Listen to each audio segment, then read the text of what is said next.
तो चैप्टर 9 शुरू करेंगे, रिप्रोडक्शन इन एनिमल्स। अब पहली बात तो रिप्रोडक्शन क्या होता है, अगर हमें इस शब्द का मतलब ही नहीं पता है तो हम चैप्टर क्या पढ़ेंगे।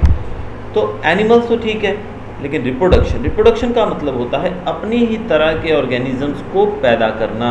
इस प्रोसेस को कहा जाता है रिप्रोडक्शन। जैसे कि आप जानते हैं कि एक जो डॉग होता है, कुत्ता जो होता है, उसके बच्चे जो होते हैं वो हूबहू उसके जैसे ही दिखते हैं।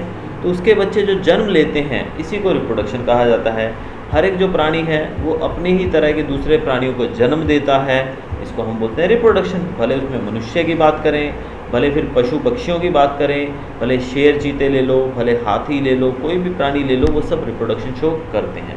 अब क्वेश्चन ये उठता है कि रिप्रोडक्शन क्यों ज़रूरी है। अगर आप सोचो कि अगर एक उम्र के बाद इंसान मर जाता है, एक उम्र के बाद हर एक प्राणी भी मर जाता है, सही है कि नहीं। तो अगर वो प्राणी अपनी संख्या को, अपने नंबर को बढ़ाएगा नहीं, तो एक समय के बाद तो इस धरती से वो लुप्त हो जाएगा। जैसे कि हम बात करें शेर की, हम बात करें चीते की, हम बात करें हाथी की। अगर हाथी जितने हैं दुनिया में, अगर आज हमारे पास 10 लाख हाथी हैं, तो आने वाले समय में वो 10 लाख कुछ साल के बाद तो मर ही जाएंगे ना, बूढ़े होकर वो। तो अगर उनके जैसे और नहीं पैदा होंगे तो फिर हाथी की प्रजाति तो लुप्त हो जाएगी। तो इसलिए रिप्रोडक्शन जो है वो किसी भी प्रजाति को लुप्त होने से बचाता है। तो रिप्रोडक्शन का जो उपयोग है हमारे लिए कितनी ज़रूरी है वो हम यहाँ से समझ सकते हैं। अब हम देखेंगे यहाँ पर मोड्स ऑफ रिप्रोडक्शन कि रिप्रोडक्शन किस प्रकार से होता है। यहाँ इस चैप्टर में एनिमल रिप्रोडक्शन के बारे में पढ़ने वाले हैं, ठीक है। तो you must have seen the young ones of various animals being born. Can you tell how chicks and caterpillars are born? How are kittens and puppies born? Do you think that these young ones look the same before they were born as they do now? Just as in plant, there are two modes by which animals reproduce. These are sexual reproduction and asexual reproduction. तो modes of reproduction पूछा जाए तो उसमें दो तरह की modes होती हैं, यानी कि रिप्रोडक्शन के प्रकार। तो दो तरह के प्रकार होते हैं, एक होता है सेक्सुअल रिप्रोडक्शन, एक होता है असेक्सुअल रिप्रोडक्शन। अब सेक्सुअल रिप्रोडक्शन के बारे में जानते हैं। You will remember that plants that reproduce sexually have male and female reproductive parts. Can you name these parts? In animals also, males and females have different reproductive parts or organs like plants. The reproductive parts in animals also produce gametes that fuse to form a zygote. It is the zygote which develops into a new individual. This type of reproduction beginning from the fusion of male and female gametes is called sexual reproduction. हमने plants के बारे में पढ़ा था पिछले chapter के अंदर, पिछली क्लास के अंदर भी, कि प्लांट्स जो होते हैं, आपने देखा था कि दो अलग अलग प्लांट्स जो होते हैं उनके जो पॉलेंस होते हैं वो मिलते हैं तो भी नए प्लांट्स बनते हैं। एक ही फ्लावर जो होता है, एक ही प्लांट होता है, सेल्फ पॉलिनेशन और क्रॉस पॉलिनेशन आपको याद होगा। तो वैसे ही सेक्सुअल रिप्रोडक्शन में दो प्राणी हिस्सा लेते हैं, और वो जो दोनों प्राणी होते हैं, एक होता है मेल, एक होता है फीमेल, और उनके जो सेक्स ऑर्गन्स जो होते हैं, रिप्रोडक्टिव ऑर्गन्स होते हैं, वो भी अलग अलग होते हैं। और वो दोनों जो हैं उनके मिलने से गैमेट प्रोड्यूस होता है। क्या प्रोड्यूस होता है? गैमेट। और गैमेट जो होता है वो उन दोनों के गैमेट्स मिलकर बनाते हैं जाइगोट। कौन सी गोट? जाइगोट। तो गैमेट्स मिलकर बनाते हैं जाइगोट, और जाइगोट जो है उससे एक नया प्राणी उत्पन्न होता है। तो इस प्रोसेस को कहा जाता है सेक्सुअल रिप्रोडक्शन, यानी कि रिप्रोडक्शन जो कि मेल और फीमेल गैमेट्स से होती है। मेल एंड फीमेल गैमेट्स के मिलने से एक जाइगोट बनता है, और जाइगोट जो है वो एक नए ऑर्गेनिज्म में बदल जाता है। तो इसको बोलते हैं सेक्सुअल रिप्रोडक्शन, जिसमें मेल और फीमेल दोनों होते हैं। अब हम बात करेंगे आगे मेल रिप्रोडक्टिव ऑर्गन के बारे में पढ़ेंगे। The male reproductive organ includes a pair of testes, two sperm ducts, a penis. The testes produce the male gametes called sperms. अब यहाँ पर हम पढ़ने जा रहे हैं जो उसके अंदर नीचे जो पिक्चर दिया गया है 9.1, उसके अंदर जो पार्ट्स दिए गए हैं आपको वो बड़े ध्यान से देखने। उन पार्ट्स को आपको समझना है कि वो कौन कौन से पार्ट्स हैं। इसमें आप देख रहे हैं स्पर्म डक्ट दिख रहा है, पेनिस दिख रहा है, टेस्टिस दिख रहा है। तो ये जो सब चीज़ें हैं, these are a part of male reproductive organ. अब टेस्टिस जो है, यहाँ पर टेस्टिस आपने देखा कहाँ है? तो टेस्टिस जो है दे प्रोड्यूस मेल गैमेट्स, क्योंकि ये मेल रिप्रोडक्टिव ऑर्गन है तो यहाँ पर कौन सा गैमेट प्रोड्यूस होगा? Male gamete. तो मेल गैमेट जो प्रोड्यूस होता है कहाँ पर होता है? स्पर्म्स के द्वारा टेस्टिस के अंदर, ठीक है। Millions of sperms are produced by the testis, testis के द्वारा मिलियंस यानी कि लाखों की संख्या में स्पर्म्स प्रोड्यूस होते हैं। Look at the figure 9.2 which shows the picture of a sperm. दो sperms are very small in size, each has a head, a middle piece and a tail. अब स्पर्म कैसे दिखते हैं ये पिक्चर में आप देख सकते हो। पिक्चर देख रहे हो 9.2, this is the picture of a sperm. They are very small, बहुत छोटे होते हैं और फिर भी इनके बॉडी पार्ट्स होते हैं। देखो आगे देख रहे हो हेड है, उसके बाद मिडिल पीस दिया गया है और लास्ट में टेल भी दिखाई गई है। तो बहुत छोटे होते हैं लेकिन फिर भी इनके सारे पार्ट्स होते हैं, 3 पार्ट में बटा होता है। Sperm is a single cell with all the usual cell components. Sperm जो होता है कितने सेल से बना होता है? 1 सेल। इसीलिए हम कह सकते हैं कि human sperm is a single celled organism we can say. Now next will be talking about female reproductive organ. अब इस चैप्टर के अंदर बेटा आपको बताया जरूर गया ऑर्गन्स के बारे में, लेकिन डिटेल्ड नहीं है। डिटेल्ड हम पढ़ेंगे 10th के अंदर जाके। तो the female reproductive organ has a pair of ovaries. ये भी पिक्चर आप देखेंगे तो आपको क्लियर हो जाएगा। फीमेल जो रिप्रोडक्टिव ऑर्गन्स होते हैं उसमें पेयर ऑफ ओवेरीज होती हैं। ओवेरी देख रहे हो आप, तो 2 पेयर है ना, एक इस तरफ है और एक इस तरफ है। ओविडक्ट, ओविडक्ट भी आपने देख लिया होगा। एंड द यूटेरस, इसके अलावा यूटेरस होता है। The ovary produces female gamete called ओवा। ओवेरी जो है वो फीमेल गैमेट प्रोड्यूस करती है जिसको ओवा बोलते हैं। ध्यान देना, दोनों के अंदर कंपैरिजन करना है अपने को, पढ़ते पढ़ते ही लर्न कर लेना है। जो फीमेल गैमेट्स प्रोड्यूस होते हैं वो कहाँ होते हैं? फीमेल रिप्रोडक्टिव ऑर्गन के द्वारा। एंड दे आर कोल्ड ओवा। क्या बोलते हैं इसको? ओवा। ओवा कहाँ प्रोड्यूस होता है? ओवेरीज के अंदर। वैसे ही मेल गैमेट जो होता है उसको हम बोलते हैं स्पर्म्स। स्पर्म कहाँ प्रोड्यूस होता है? टेस्टिस के अंदर। याद रखनी है चीज़ें। In human beings a single matured egg is released into the oviduct by one of the ovaries every month. अब जो ओवेरीज जो हैं वो हर महीने एक मैच्योर एग ओविडक्ट में रिलीज करती हैं। ओविडक्ट आपने देखा है कहाँ है? तो ओविडक्ट के अंदर हर महीने एक सिंगल एग जो है मैच्योर एग वो रिलीज किया जाता है ओवेरीज के द्वारा। Uterus is the part where development of the baby takes place. Uterus किसको बोलते हैं? यूटेरस वो हिस्सा होता है जहाँ पर बेबी डेवलप होता है, जहाँ पर बच्चा डेवलप होता है। Like the sperm and egg is also single cell. Sperm जैसे कि सिंगल सेल था मेल, वैसे यहाँ पर ओवा वो भी सिंगल सेल है। तो कुल मिला के अगर आपको समझाएं दोबारा से, तो मेल रिप्रोडक्टिव ऑर्गन और female reproductive organ. Mail reproductive organ के अंदर स्पर्म जो होता है वो प्रोड्यूस होता है टेस्टिस के द्वारा। वैसे ही यहाँ पर फीमेल के अंदर प्रोड्यूस होता है ओवेरी के द्वारा, ओवा।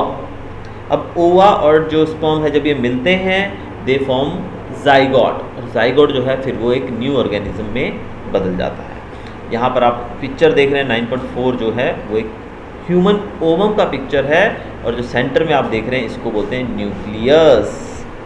Next will be studying about fertilisation. Fertilisation कैसे होता है भाई? The first step in the process of reproduction is the fusion of a sperm and an ovum. अब ये जो पूरा प्रोसेस है कैसे होता है? तो पहले होता है स्पर्म और ओवा, ओवा या जिसको हम ओवम भी कह सकते हैं। ओवा और स्पर्म मिलते हैं, फ्यूज होते हैं, मिल जाते हैं। When sperms come in contact with an egg, one of the sperms में फ्यूज विद द एग।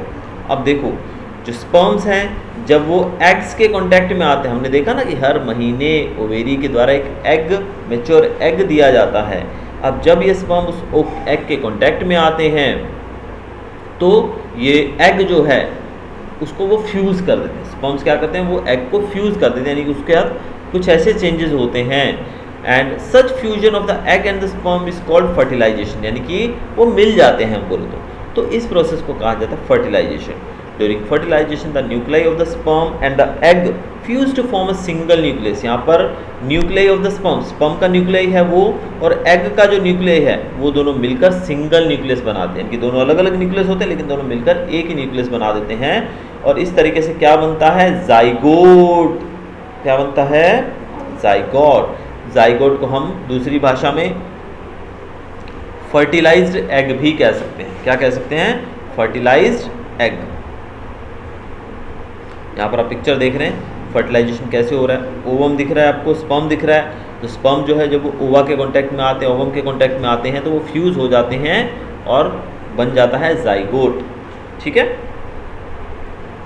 आगे आप जाइगोट देख रहे हैं, जाइगोट में देखिए 2 न्यूक्लियाई हैं, 2 है ना न्यूक्लियाई, फ्यूजिंग न्यूक्लियाई लिखा है यहाँ पर एरो देके, ये दोनों मिलकर एक बन जाएंगे भी। The process of fertilisation is the meeting of an egg cell from the mother and sperm cell from the father. Fertilisation के प्रोसेस में क्या होता है, मदर का एक एग सेल और फादर का स्पर्म सेल, ये दोनों मिलते हैं। So the new individual inherits some characteristics from the mother and some from the father. इसीलिए जो नया ऑर्गेनिज्म बनेगा उसके अंदर फादर के कुछ कैरेक्टर्स होंगे और कुछ कैरेक्टरिस्टिक्स होंगे मदर के, क्योंकि उसमें आधा पार्ट मदर का है और आधा पार्ट फादर का है। लुक एट योर ब्रदर और sister, see if you can recognise some characters in them similar to those of a mother and father. Obviously जब आप अपने भाई बहनों को देखोगे, तुम अपने भाई को देखो, तुम अपने भाई को देखो, तुम सिस्टर को देखो, तो आपको पता लगेगा कि आपके पेरेंट्स के कुछ कैरेक्टर्स उनके अंदर हैं। होता है कि नहीं ऐसा? कुछ लोग बोलते हैं उनकी आवाज़ पापा की तरह होती है, कि लड़की है तो उसकी आवाज़ शायद मम्मी की तरह हो, कोई बच्चा है वो पापा पे गया है तो उसकी हाइट पापा की तरह होगी, अगर मम्मी की हाइट कम है तो वो मम्मी की तरह हाइट होगी। अगर हो सकता है मम्मी गोरी है और पापा का रंग थोड़ा सांवला है, तो बच्ची जो है अगर वो पापा पे गई तो रंग सांवला होगा, मम्मी पे गई तो रंग गोरा होगा। तो ये सब चीज़ें दीज आर द कैरेक्टरिस्टिक्स। ठीक है। Fertilisation which takes place inside the female body is called internal fertilisation. अब देखो फर्टिलाइजेशन तो हो गया, लेकिन अब आगे का काम है। आपको पता है बेबी जो रहता है वो माँ के पेट में रहता है, ठीक है। तो बेबी जो फॉर्म होता है इसको कहा जाता है इंटरनल फर्टिलाइजेशन। अब वो अंदर खुद ब खुद फर्टिलाइज होगा। Internal fertilisation occur in many animals including humans, cows, dogs and hens. ये बहुत सारे प्राणियों में होता है, ह्यूमंस के अंदर भी, काउज में, डॉग्स में और हेंस के अंदर भी होता है ऐसा। You will be surprised to know that in many animals fertilization take place outside the body of the female. कुछ के अंदर, कुछ एनिमल्स के अंदर फर्टिलाइजेशन बाहर होता है। During spring or rainy season, frogs and toads move to ponds and slow flowing streams. When the male and the female come together in water, the female lays hundreds of eggs, unlike hen's eggs. Frog's egg is not covered by a shell and it is comparatively very delicate. A layer of jelly holds the eggs together and provides protection to the egg. अब externally कैसे होता है? अब भाई humans की बात करें, हम डॉग की बात करें या कोई प्राणियों की बात करें, उनके तो बच्चे आपको पता है पेट में बनते हैं, उसके बाद जब वो पैदा होता है तो बच्चा एकदम परफेक्ट होता है। लेकिन कुछ एनिमल्स जो है एक्सटर्नल फर्टिलाइजेशन भी शो करते हैं, जैसे कि मेंढक देखा होगा लोग, मेंढक देखे ना, तो मेंढक क्या करते हैं, बारिश के टाइम में जहाँ पे पानी रुका होता है वहाँ चले जाते हैं और वहाँ पे अंडे देते हैं। क्या देते हैं वो? अंडे। उनके अंडे जो होते हैं बहुत सारे होते हैं और उनके अंडे मुर्गी के अंडे की तरह नहीं होते हैं। मुर्गी का अंडा रहता है ऊपर कवर होता है, लेकिन उनका अंडा कवर नहीं होता ऊपर मुर्गी की तरह, वो जेली होती है, पतली सी एक झिल्ली होती है, तो बहुत ही डेलिकेट होते हैं, मतलब थोड़ा सा भी नुकसान पहुँचे उसको तो वो खत्म हो जाएगा। ठीक है। As the eggs are laid the male deposit sperms over them. अब देखो यहाँ पर क्या हुआ, एक्सटर्नल फर्टिलाइजेशन हुआ। हमने क्या देखा कि फीमेल और फीमेल ओवा और मेल स्पर्म जब मिलेंगे तो बॉडी के अंदर जाइगोट बनेगा, जाइगोट से फिर बच्चा डेवलप होगा। लेकिन यहाँ पर क्या हो रहा है कि फीमेल ने अंडे दे दिए, अब जो मेंढक है, मेल जो टोड है, वो जाएगा और उसके ऊपर अपने स्पर्म छोड़ेगा। उसके ऊपर क्या छोड़ेगा? वो स्पर्म, अंडों के ऊपर। Each sperm swims randomly in water with the help of long tail. अब वो जो स्पर्म है, हमने देखा ना स्पर्म का पीछे स्ट्रक्चर देखा, तो उसकी पूंछ भी होती है, मिडिल पार्ट भी होता है, आगे हेड भी होता है। तो स्पर्म जो है वो पूंछ की मदद से उस पानी में फ्लो करेगा। The sperms come in contact with the eggs. अब उसके अंदर एग्स भी तो है, उसी पानी के अंदर एग्स भी हैं और उसमें स्पर्म आ गए मेंढक के। अब वो स्पर्म्स जो मूव कर रहे हैं वो किसी एग के जब कॉन्टैक्ट में आ जाएंगे तो इससे फर्टिलाइजेशन होता है। This type of fertilization in which the fusion of a male and female gamete takes place outside the body of the female is called external fertilization. इसको क्या कहते हैं हम? External fertilisation. क्योंकि ये फर्टिलाइजेशन कहाँ हुआ? बॉडी के अंदर हुआ कि बाहर हुआ? बाहर हुआ, इसीलिए इसको एक्सटर्नल कहते हैं। अंडरस्टूड? पक्का?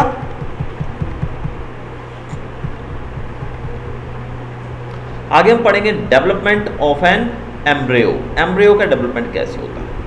Fertilisation results in the formation of zygote. हमने देखा कि फर्टिलाइजेशन होगा तो क्या बनेगा? जाइगोट बनेगा, which begins to develop into an embryo. ध्यान रखना, जब मेल गैमेट और फीमेल गैमेट मिलेंगे तो बनेगा जाइगोट, और जाइगोट से बनेगा एम्ब्रियो। क्या बनेगा जाइगोट से? Embryo. The zygote divides repeatedly to give rise to a ball of cells. Zygote जो है ना वो डिवाइड होता रहता है, 1 से 2, 2 से 4 ऐसे डिवाइड होता रहता है ताकि बहुत सारे सेल्स बने। The cells then begin to form groups that develop into different tissues. और जो सेल्स होते हैं बहुत सारे, आपको पता है ना, याद होगा, सेल से बनते हैं टिश्यूज, टिश्यू से बनते हैं ऑर्गन्स। इस तरह से पढ़ा था ना, याद है? मैंने बताया था कुछ सेल जो है, सेल्स मिलके बनाते हैं टिश्यू, टिश्यू मिलकर बनाते हैं ऑर्गन मिलकर ऑर्गन सिस्टम, और पूरे ऑर्गन सिस्टम मिलकर बनाते हैं ऑर्गेनिज्म। वैसे यहाँ पर एक सेल है। हमने क्या देखा था कि जाइगोट जो बना वो एक सेल वाला है, लेकिन जब जाइगोट बना तो जाइगोट डिवाइड होकर 1 से 2 सेल, 2 से 4, 4 से 8, 8 से 16 ऐसे डिवाइड होते रहते हैं। और डिवाइड होने के बाद जो सेल्स हैं वो टिश्यू बना देते हैं, और टिश्यूज मिलकर क्या बना देते हैं? ऑर्गन्स मिलकर ऑर्गन सिस्टम, और धीरे धीरे वो पूरा डेवलप होता है। This developing structure is termed as an embryo, यानी कि जो डेवलपमेंट हो रही है ना, एक सेल से ज़्यादा सेल हो गए, सेल से फिर टिश्यू बन गया एक्सेट्रा, इस पूरे को बोला जाता है एम्ब्रियो। अब ये एम्ब्रियो जो है that gets embedded in the wall of the uterus for further development. अब ये जो एम्ब्रियो जो बन रहा है ना, वो क्या होता है? जब वो बॉडी के अंदर जाता है, अंदर से, अब जैसे कि हम बात करें कि 2 तरह का होता है ना, एक एक्सटर्नल और एक इंटरनल। जब ये इंटरनल होता है तो ये यूटेरस में जाके एक जगह पर टिक जाता है, क्योंकि बच्चा जो होता है पेट में ही होता है, तो यूटेरस में वो जाकर टिक जाता है और वहीं पर उसका डेवलपमेंट होता रहता है। The embryo continues to develop in the uterus, it gradually develops body parts such as hands, legs, eyes, ears, etc. The stage of the embryo in which all the body parts can be identified is called fetus. When the development of the fetus is complete, the mother gives birth to the baby. अब आप देख सकते हो यहाँ पर होता क्या है। आपने चलो छोटे हो आप लोग को तो ध्यान नहीं होगा, बट आजकल पता है सोनोग्राफी की जाती है। जब कोई लेडी प्रेग्नेंट हो तो उसको डॉक्टर के पास जाते हैं, सोनोग्राफी के द्वारा ना मशीन के अंदर बच्चे की हार्ट बीट को फील किया जा सकता है। बच्चा पेट में होगा ना, तो जब उस मशीन से देखा जाएगा ना, तो बच्चे का हार्ट बीट सुनाई देता है, दिखाई भी देता है बच्चे की। कभी देखा होगा टीवी के अंदर, मूवीज़ के अंदर बहुत जगहों पर ऐसे दिखाया जाता होता है। तो वो जो है वो हमें पता लगता है कि बच्चा जो है अंदर क्या हो रहा है? डेवलप हो रहा है। क्या हो रहा है? बच्चा अंदर डेवलप हो रहा है, बच्चा अंदर। तो यहाँ पर हमने देखा कि जो एम्ब्रियो था वो अंदर धीरे धीरे डेवलप हो रहा है यूटेरस के अंदर, और डेवलप होते होते उसके जो अलग अलग बॉडी पार्ट्स बनने लगते हैं। बच्चा जो होता है ना, उसके हाथ, पैर, नाक, कान धीरे धीरे डेवलप होने लगेंगे, और जब उसके बॉडी पार्ट्स आइडेंटिफाई होने लगे, भी ये बच्चे के हाथ पैर सब आइडेंटिफाई होने लगे, तब उसको कहा जाता है फीटस। क्या बोलते हैं? जब उसके हाथ पैर सब बन जाएं तो उस समय कहा जाता है फीटस। और जब वो पूरे तरीके से डेवलप हो जाता है तो फिर माँ जो है वो बच्चे को जन्म दे देती है। आपको पता है जब बच्चा जन्म लेता है तो उसका बॉडी पार्ट पूरे बराबर होते हैं एकदम, ठीक है ना? तो यानी कि फीटस बनने के बाद उसके बॉडी पार्ट सारे लगभग डेवलप हो जाते हैं, और फिर पर्टिकुलर टाइम के बाद बच्चे को जन्म दिया जाता है। एक प्रेग्नेंट मदर को देखोगे आप लोग तो कभी आपको, वो माँ होती है ना, वो बच्चे का मूवमेंट को भी फील कर सकती है। अंदर बच्चा होता है ना, वो कई बार किक करता है पेट के अंदर, मतलब मूवमेंट करता है, तो वो भी मदर को फील होता है, ठीक है? तो यहाँ पर आप देख सकते हो फीटस इन द यूटेरस। आप देख रहे हो यहाँ पर पिक्चर नीचे दिया गया 9.9 देखोगे तो यहाँ पर आपको फीटस के अंदर, फीटस जो है वो यूटेरस के अंदर दिखाई दे रहा है कि किस प्रकार से बच्चा जो है वहाँ पर रहता है, ठीक है? Internal fertilisation takes place in hens also, but do hens give birth to babies like human beings and cows? You know that they don't. अब हैन जो होती है ना, मुर्गियाँ, उनके अंदर भी इंटरनल फर्टिलाइजेशन होता है, लेकिन क्या वो हमारी तरह बच्चों को जन्म देती हैं? इंसानों की तरह नहीं। वो क्या देती हैं? अंडे देती हैं। Soon after fertilization, the zygote divides repeatedly and travels down the oviduct. As it travels down, many protective layers are formed around it. The hard shell that, बोलिए sir.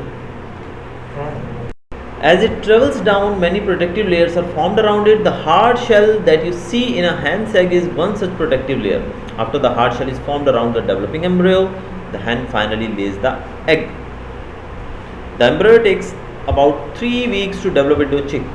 You must have seen the hen sitting on the egg to provide sufficient warmth. Did you know that the development of the chick takes place inside the egg shell during this period? After the chick is completely developed, it bursts open the egg shell. In animals which undergo external fertilization, development of embryo takes place outside the female body. The embryos continue to grow within their egg coverings. After the embryo develops, the eggs hatch. You must have seen numerous tadpoles swimming in ponds and streams. अब देखिए इंसानों के अंदर और कुछ जानवरों के अंदर हम देखा इंटरनल फर्टिलाइजेशन होता है, लेकिन हैन के अंदर भी इंटरनल फर्टिलाइजेशन होता है, लेकिन उसका जो एग रहता है वो एग देती है, एग के बाद बच्चा निकलता है अंडे में से। तो ऐसा कैसे होता है क्योंकि उसके अंदर जब जाइगोट बनता है ना, तो जाइगोट बनने के बाद वो कई स्टेजेस से गुजरता है, जिसके कारण उसके ऊपर लेयर बनती रहती है। क्या बनती रहती है उस जाइगोट के ऊपर? लेयर। और जब वो लेयर हार्ड हो जाती है, बहुत स्ट्रॉन्ग लेयर बन जाती है, यानी कि अंडा बन जाता है, तब मुर्गी अंडा दे देती है। और आपने देखा होगा कि मुर्गी अंडा देने के बाद उसके ऊपर बैठती है, देखा है ना? तो बैठने का रीज़न ये होता है कि उसको गर्मी देनी होती है। तो अंडे के अंदर जो एम्ब्रियो होता है वो डेवलप होता है धीरे धीरे, यानी कि उसको 3 हफ्ते लगते हैं कम से कम। अंडा देने के बाद मुर्गी उसके ऊपर 3 हफ्ते तक बैठेगी, तो वो उसके अंदर जो अंडा आप खाने के लिए भी यूज़ करते हो ना अंडा, तो वो तो उसको आप देखते हो, तोड़ते हो, उसके अंदर तो हाथ पैर कुछ नहीं होते हैं। लेकिन अगर उसके मुर्गी बैठे तो 3 हफ्ते के अंदर अंदर उस एम्ब्रियो को डेवलपमेंट शुरू हो जाता है और एक मुर्गी का बच्चा बन जाता है। और जैसे ही वो बच्चा पूरा बन जाता है, फिर अंडा खुद ब खुद टूट जाता है और अंडा उस अंडे में से वो जो चिक है वो बाहर आ जाता है। The eggs of a few animals are easy to observe because their mothers lay them outside their body. These are examples of oviparous animals, but you would not be able to collect the eggs of a dog, cow or cat. This is because they do not lay eggs. The mother gives birth to the young ones. These are examples of viviparous. अब ऐसे प्राणी जो अंडे देते हैं और अंडे में से बच्चे निकलते हैं, उसको बोलते हैं ओविपरस। क्या बोलते हैं? ओविपरस। और कुछ ऐसे होते हैं जो बच्चे को जन्म देते हैं डायरेक्ट, उसको बोलते हैं विविपरस। क्या बोलते हैं? विविपरस। ये याद रखना है आपको। अब हम बात करते हैं young ones to adults. In some animals the young ones may look very different from the adults. Recall the life cycle of silkworm you studied in class 7. Frog is another such example. Observe the different stages of frog starting from the egg to the adult stage. We find that there are 3 distinct stages, that is egg, tadpole, adult. Don't the tadpoles look different from the adults? Can you imagine the tadpoles similarly? अब यहाँ पर simple ये इन्होंने बता रखा है कि वैसे अगर देखा जाए तो जो प्राणी होते हैं यंग वंस यानी कि बच्चे होते हैं, वो अपने पेरेंट्स की तरह दिखाई देते हैं। अब आप देखो एक इंसानी बच्चे को देखोगे वो इंसान की तरह दिखाई देता है, एक डॉग के बच्चे को देखोगे वो डॉग की तरह दिखाई देता है, हाथी के बच्चे को देखोगे वो हाथी की तरह दिखाई देता है, यानी कि हर एक ऐसा होता है। लेकिन कुछ प्राणी ऐसे होते हैं जो अलग अलग स्टेज से गुजरते हैं, और अलग अलग स्टेज से जब वो पास होते हैं तो पहली स्टेज में लगेगा ही नहीं कि यार ये मेंढक बनेगा, ये तितली बनेगी, पता ही नहीं लगता। जैसे आप पिक्चर देखिए 9.10 मिला, मेंढक देख रहे हो? फ्रॉग जब अंडे देता है तो ऐसे होते हैं अंडे उसके, और अंडे उसके ऐसे होते हैं। उसके बाद वो क्या बनता है? टैडपोल। क्या बनता है? Early tadpole. अब अर्ली टैडपोल को देख के आपको मेंढक की फीलिंग आ रही है? मेरे को तो नहीं आ रही है। अर्ली टैडपोल के बाद वो बनता है लेट टैडपोल।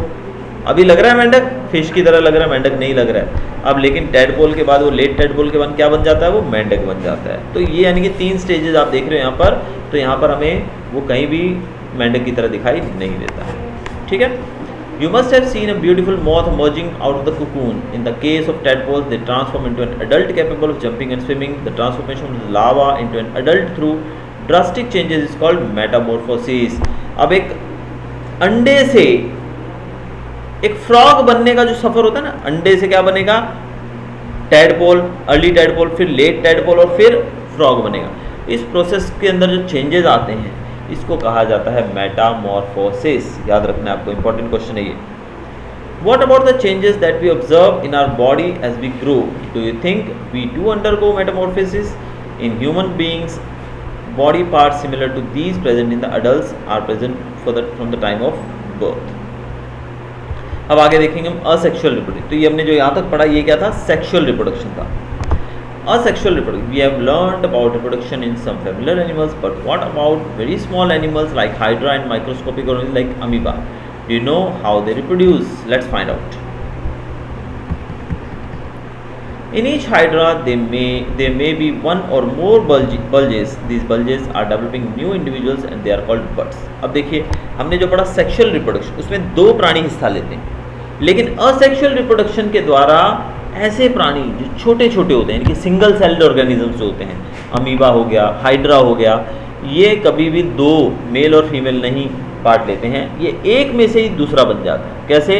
आप यहाँ देख रहे हो पहला पिक्चर, इसमें आपने देखा कि जो हाइड्रा है उसके साइड में एक छोटा सा कील निकला हुआ, देख रहे हो ना साइड में नीचे, फिर वो कील थोड़ा थोड़ा बड़ा होने लगा और फिर ये ऐसा बन गया जैसे हाइड्रा ही था। सेम ही हो गया ना ऊपर वाला क्रिएचर, ये दोनों।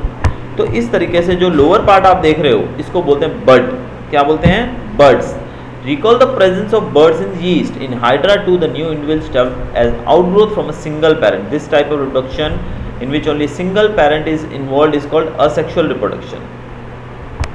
इसको बोलते हैं असेक्सुअल रिप्रोडक्शन, क्योंकि यहाँ पर एक ही प्राणी हिस्सा ले रहा है, दूसरा प्राणी नहीं है। साइड में धीरे से वो हिस्सा निकलेगा, फिर बड़ा होने लगेगा, और जब वो पूरा बड़ा हो जाएगा उससे फिर वो अलग हो जाएगा खुद ब खुद। Since new individuals develop from the birds in Hydra, this type of asexual reproduction is called budding. अब यहाँ पर आप देख रहे हो कि हाइड्रा के अंदर जो ये प्रोसेस हो रहा है ना, इसको बडिंग बोलते हैं, क्योंकि यहाँ पर साइड में बड निकली है। जैसे पेड़ पौधों में नहीं साइड में एक कली निकल आती है, शाख निकल आती है, वैसी एक साइड में बड निकल आई है, उससे ही नया प्राणी बनेगा। इसीलिए इस प्रोसेस को है तो ये असेक्सुअल रिप्रोडक्शन, लेकिन हाइड्रा के अंदर इसको बोला जाता है बडिंग। ठीक है। Another method of asexual reproduction is observed in the microscopic organism amoeba। दूसरा जो है अमीबा के अंदर दिखाई देता है। अब अमीबा के अंदर कैसे होता है, मैं ये रीड किए बिना आपको समझा देता हूँ। अमीबा जो है एक्चुअल में वो एक ही सेल वाले प्राणी है, हाइड्रा और ये दोनों एक ही सेल वाले प्राणी हैं। तो आप दूसरी पिक्चर देखोगे, बाजू में जो रेड वाली दी गई है, पिंक वाली, उसमें देखोगे पहले पूरा ऑर्गेनिज्म दिखाई दे रहा है, पहले ए पार्ट में। ए के बाद आप देख रहे हो कि उसका जो न्यूक्लियस है बीच में रेड कलर का दिख रहा है, एक न्यूक्लियस है। अब दूसरे पिक्चर में क्या देख रहे हो, उसमें कितने हो गए न्यूक्लियस, 2 न्यूक्लियस हो गए हैं, और वो दोनों अलग होते होते धीरे धीरे ये इस प्रकार से 2 पार्ट में बढ़ जाएगा और धीरे धीरे 2 बन जाएंगे। इसको बोलते हैं डॉटर अमीबा। ठीक है, तो ये भी असेक्सुअल रिप्रोडक्शन का एक पार्ट है। अब यहाँ पर क्या हुआ कि एक ही इंडिविजुअल 2 पार्ट में बट गया। हाइड्रा में क्या हुआ था, नया बना था, लेकिन यहाँ पर एक ही 2 पार्ट में बट गया है, इसलिए इसको कहते हैं बाइनरी फिजन। क्या कहा जाता है, बाइनरी फिजन। याद रखना आपको, बहुत इंपॉर्टेंट है। ठीक है, यहाँ पर आप जो देख रहे हैं Dolly, Dolly was the first clone. Dolly एक शीप बनाई गई थी जिसको क्लोनिंग के द्वारा बनाया गया था। कैसे बनाया गया था, क्लोनिंग के द्वारा बनाया गया था।